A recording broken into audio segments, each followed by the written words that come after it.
A little real estate right now. Connie DeGroat joins us from Los Angeles. She's a realtor and a broker. Good to see you again, Connie. Hi. Hi, what do you make of this pending home sales number we got today? Pretty good, not that big of a deal, or a pretty big deal?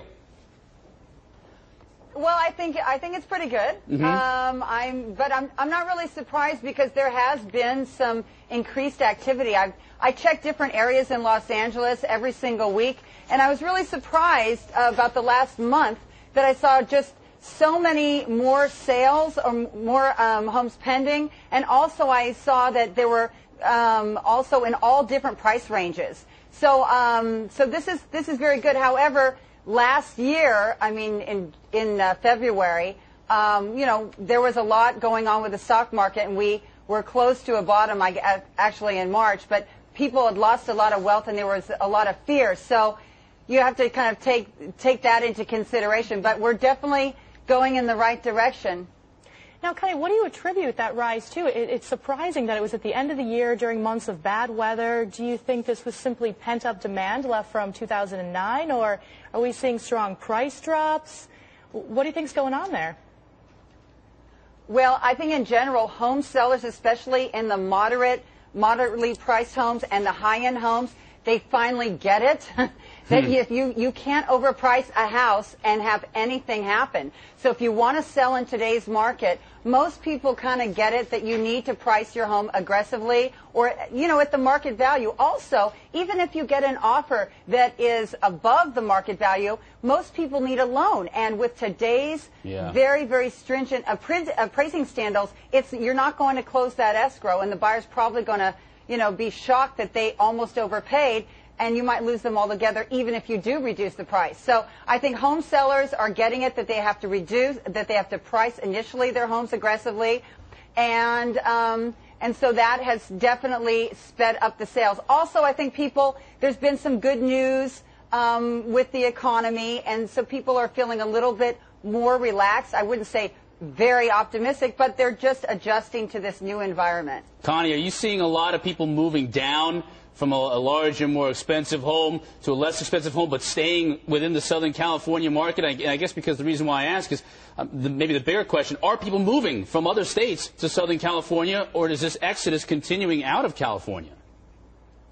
Actually, the last year, I've come across a whole lot of people from New York that are relocating out west. Absolutely. So that's a trend. But to answer your first question, yes, I am finding that people, especially when they're a little older, that they are electing to downsize and to not have such a large mortgage, because they've seen, they've lost maybe some wealth in the stock market, and they also don't want to have this kind of risk anymore. I just got somebody out of a house in Beverly Hills, and I was able to find them another house in Beverly Hills. It was the same thing, but just a little smaller. So that's definitely occurring more often, especially among people that, in their later 50s and above.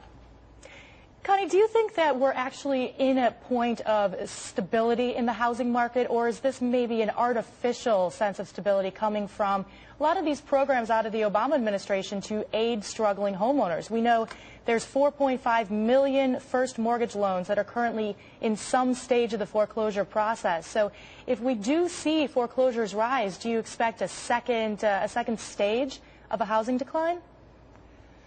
That's a tricky question to answer. It depends on supply across the board. There are places in Southern California, well, actually on the west side of Los Angeles, that actually don't have a large supply.